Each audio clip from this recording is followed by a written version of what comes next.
بسم اللہ الرحمن الرحیم۔ دوستوں، اس ویڈیو میں ہم حضرت علی کے چند اقوال بیان کریں گے، اور ویڈیو شروع کرنے سے پہلے آپ سے گزارش ہے کہ چینل کو سبسکرائب کر دیں۔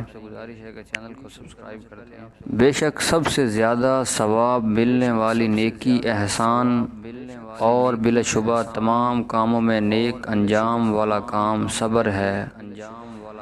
بے شک وہ احسان و کرم جو تو نے کسی کے ساتھ کیا ہے، وہ در حقیقت تو نے اپنی جان کے ساتھ کیا ہے، اور اس کے ذریعے اپنی عزت کو محفوظ رکھا ہے۔ بے شک جو شخص برائی کرے اس کے ساتھ بھلائی کر، اور لوگوں کے قصور بخشش سے ڈھانپ، کیونکہ معاف کرنا بہت بڑی تعریف کی بات ہے اور فضیلت کا عنصر ہے۔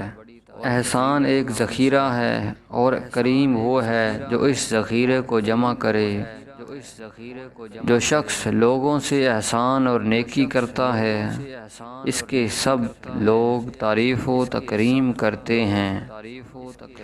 جو شخص سردار ہو کر لوگوں پر انعام و کرام کرتا ہے، وہ بلا شبہ اپنی سیاست اور سرداری کا حق ادا کرتا ہے۔ جو شخص اپنے احسان کو جو وہ لوگوں کے ساتھ پہلے کیا کرتا تھا، جب اسے روک لیتا ہے تو اللہ تعالیٰ اس سے فراغی اور قدرت کو زائل کر دیتا ہے۔ جو شخص لوگوں کے ساتھ احسان اور نیکی کے ساتھ برتاؤ نہیں کرتا، لوگ اس کے شکر گزار نہیں ہوتے۔ جو شخص برے لوگوں کے ساتھ احسان کرتا ہے، وہ خود ان کے شر سے بھی سلامت نہیں رہتا۔ لوگوں کے ساتھ احسان کرنا نہایت اعلی درجے کی بخشش ہے۔